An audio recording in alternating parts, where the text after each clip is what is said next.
Bueno chicos, bienvenidos a una nueva clase de fisiología. Hoy vamos a hablar de los grupos sanguíneos, cómo se heredan y cómo se transfunden. La principal función de la sangre es transportar oxígeno a todas las partes del cuerpo. Esto se logra gracias a los eritrocitos o glóbulos rojos, que son células anucleadas que presentan en su superficie distintos antígenos o aglutinógenos que nos van a permitir diferenciar los distintos grupos sanguíneos. El primer grupo que vamos a mencionar, la primera clasificación, es el grupo ABO, en el que se pueden presentar, como dijimos, distintos antígenos. Esto es antígeno A, antígeno B, ambos o ninguno. Cada vez que en los eritrocitos falte algún tipo de antígeno, se van a crear en contra de este anticuerpos. Por ejemplo, ¿me alcanzas el marcador negro? Lo recorrí por todos lados. Bueno, por ejemplo, una persona que presenta antígeno A, pero no presenta antígeno B, en su plasma se van a crear anticuerpos anti-B. Por el contrario, si la persona es grupo B, va a presentar en el plasma anticuerpos anti-A. Si es AB, no va a presentar ningún anticuerpo. Y si no presenta ningún antígeno, va a presentar anticuerpos o aglutininas anti-A y anti-B. Tal vez puedan preguntarse cómo se crean estos anticuerpos si anteriormente la persona no había estado expuesta a otro tipo de antígeno. Por ejemplo, una persona que es grupo A, en teoría no estuvo expuesta a ningún antígeno B como para dar lugar a la creación de anticuerpos. Bueno, esto da lugar debido a que con la alimentación o con bacterias, entre otras cosas, se presentan pequeñas cantidades de antígenos que provocan la creación de anticuerpos en el cuerpo. La segunda clasificación de la que hablaremos es según el grupo RH, de lo que hay distintos antígenos. Hay muchos, pero los principales son 6. D mayúscula, D minúscula, E mayúscula, E minúscula, C mayúscula, C minúscula. Una persona que tiene D mayúscula no va a tener D minúscula y viceversa. Una persona que tiene D minúscula no va a tener D mayúscula. Lo mismo pasa con los otros grupos. Una persona que tiene, por ejemplo, C mayúscula no va a tener C minúscula y viceversa. Si tiene C minúscula no va a tener C mayúscula. El antígeno D es tan prevalente en la población que cualquier persona que lo tenga se considera RH positivo. Y si no está presente el antígeno D, se considera RH negativo. Tengan en cuenta que en transfusiones entre distintos RH negativos, por más que no tenga presente el antígeno D, que es dominante y muy antigénico, pueden darse reacciones transfusionales leves por la presencia de alguno de los otros antígenos. En base a estas dos clasificaciones de antígenos, se pueden identificar en la sangre a 8 grupos sanguíneos. Estos son A positivo, A negativo, B positivo, B negativo, cero positivo, cero negativo, AB positivo y AB negativo. Cada persona va a heredar 2 alelos, uno del padre y uno de la madre. Estos alelos van a conformar la carga genética que va a conformar el genotipo, es decir, la información genética del individuo, que es diferente al fenotipo, que es lo que se manifiesta o se expresa. Por ejemplo, una persona que es A positivo puede tener una variedad de genotipos. Puede ser A positivo con A positivo, puede que tenga también, vamos a hacer un circulito, puede que tenga A positivo, A negativo, o sea, A positivo, cero positivo, o A positivo, cero negativo, o por ejemplo, si es A positivo, puede ser A negativo, cero positivo, por ejemplo. Entonces, este fenotipo puede tener detrás alguna de la variedad de genotipos. Bien, vamos a ver un ejemplo de la herencia. Si un papá A positivo, B negativo, se casa con una mamá A negativo, cero positivo, ¿cuáles son las posibles combinaciones? Bueno, con respecto al grupo ABO, vamos a tener que pueden ser AA o puede ser A0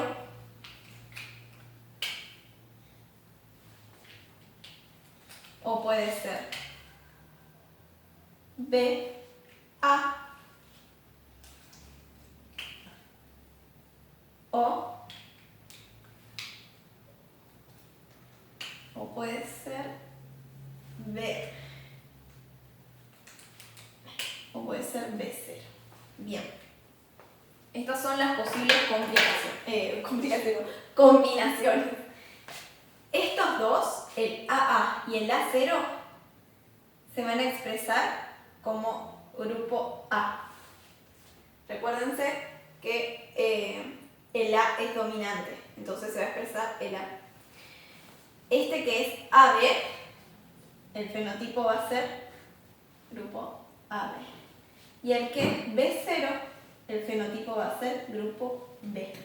Entonces, este niño o niña tiene un 50% de posibilidad de ser grupo A, un 25% de ser grupo AB y un 25% también de ser grupo B.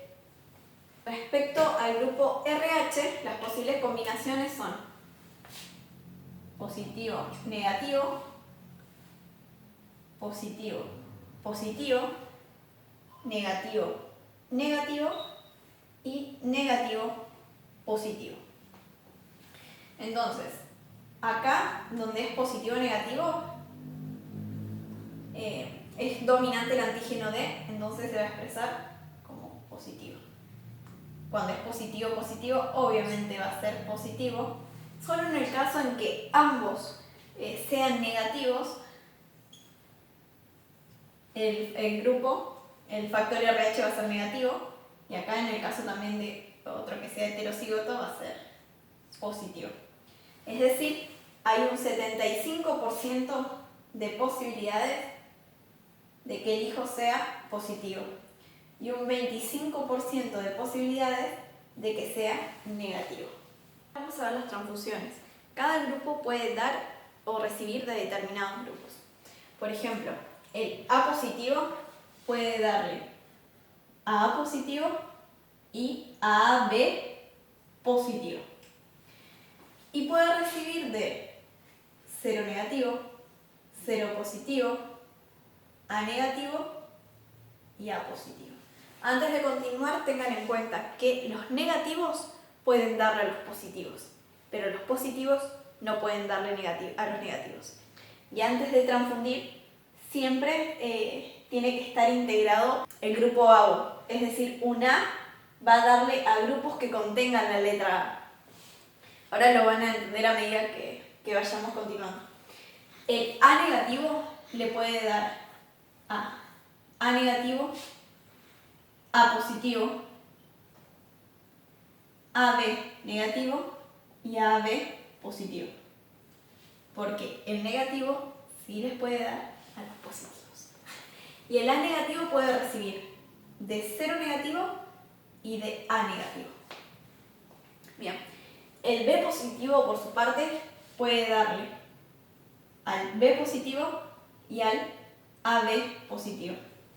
Y puede recibir de 0 negativo, 0 positivo, A negativo y, B negativo, tremendo cruce roña, B negativo y B positivo. El B negativo, por su parte, puede darle a B negativo, B positivo, AB negativo y AB positivo. Y puede recibir de 0 negativo y de B negativo. El 0 positivo puede darle a todos los positivos, todos los que sean positivos, es decir, puede darle al 0 positivo, al A positivo, al B positivo y al AB positivo. Y puede recibir de 0 negativo y de 0 positivo. El 0 negativo es especial, porque es muy bonito. y es el dador universal, es decir, puede darle a todos los otros grupos sanguíneos. Vamos a ponerle acá, dador universal. De hecho, cuando hay una emergencia y no hay tiempo de tipificar la sangre para ver cuál es compatible, lo que se hace es transfundir seronegativos, que es el que menos chance de generar reacción tiene. Pero tiene la desventaja de que solo puede recibir de cero negativo. Ahora tenemos, por el contrario, al AB positivo, que es el más egoísta de todos. Y es el receptor universal. Lo voy a poner acá, perdón. Receptor universal. Le embarré. Acá.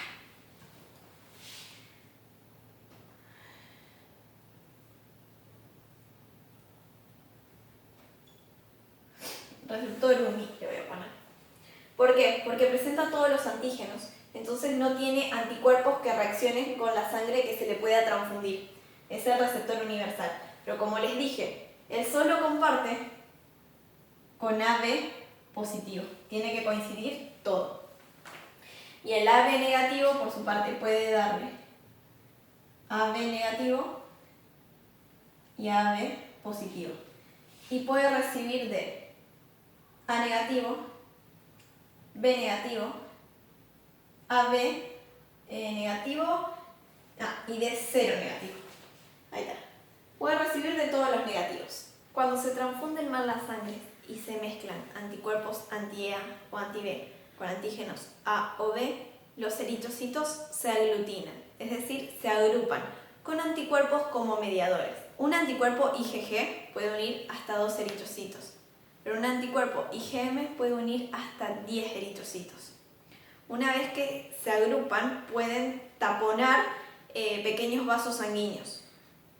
Y luego de esto, el sistema inmune lisa, es decir, destruye estos eritrocitos, produciendo la hemólisis. Tener en cuenta que las células aglutinadas siempre serán las del donante, porque se está dando una proporción menor de sangre a un cuerpo que ya tiene anticuerpos o la capacidad de crear anticuerpos ante esos antígenos, y esa cantidad de aglutininas o anticuerpos van a reaccionar contra esa sangre que se extraña que se le ha dado, que tiene antígenos extraños. Por el contrario, es muy raro que el dador reaccione porque la cantidad que se transfunde no suele ser suficiente y esa sangre se diluye en el plasma del receptor. Todas las transfusiones erróneas dan lugar a hemólisis que pueden llevar a ciertos síntomas o signos, como por ejemplo la ictericia. Y una de las consecuencias más graves y mortales es la insuficiencia renal aguda. Esta se puede dar por 3 causas. La primera es una reacción antígeno-anticuerpo que va a provocar la liberación de toxinas que van a provocar la vasoconstricción renal. La segunda es que la pérdida de eritrocitos del receptor, porque recuerden que se van lisando, se van destruyendo glóbulos rojos, entonces la persona se va anemizando. La pérdida de estos eritrocitos junto con la liberación de sustancias tóxicas provocan un shock circulatorio. Y la tercera se da cuando la cantidad de hemoglobina supera a la lactoglobina, entonces se acumula en los túbulos obstruyéndola. Tenemos entonces que la insuficiencia renal se da por 3 causas: vasoconstricción, shock circulatorio y taponamiento tubular. Si esta situación no se revierte, la persona puede morir en los días siguientes. Por eso se tiene que implementar de inmediato alguna terapia sustitutiva. Hay un temita que me gustaría aclarar un poco, que es si una mamá RH negativa tiene un bebé RH positivo, en un primer embarazo no tendría por qué haber reacción, porque la sangre materno-fetal no se cruzan y no hay creación de anticuerpos que puedan atravesar la placenta y llegar al bebé. Pero durante el parto ahí está el desprendimiento de placenta y ahí sí hay contacto entre la sangre de la madre y el hijo. Y eso la sensibiliza para crear anticuerpos y que ante un embarazo posterior de un hijo RH positivo sí reaccione. Por eso a las mamás que son RH negativas y ya han tenido hijos RH positivos, se le da aglutininas entre las semanas 28 y 30 para evitar el ataque al bebé. En caso de que se produzca la reacción, hay aglutinación de la sangre, hay hemólisis y por eso el niño tiene ictericia al nacer. Y hay que aclarar que la bilirrubina indirecta también pasa al sistema, cruza la barrera hematoencefálica y pasa al sistema nervioso central y puede producir el kernicterus, que puede provocar la muerte en los días posteriores o secuelas neurológicas. También cabe aclarar que como hay hemólisis y destrucción de eritrocitos, el cuerpo intenta compensar eso y aumentan de tamaño órganos eritroproyéticos, como serían por ejemplo el hígado y el vaso, y la criatura presenta hepatosplenomegalia. Y en un afán de reponer esos eritrocitos faltantes, se empiezan a liberar a circulación eritrocitos inmaduros, que todavía presentan el núcleo. Bueno chicos, esto fue un poco de fisiología de los grupos sanguíneos y también tocamos ahí un poco de patología que puede producir si se transfunden más la sangre. Espero que les haya quedado claro y saben que estamos a disposición para responder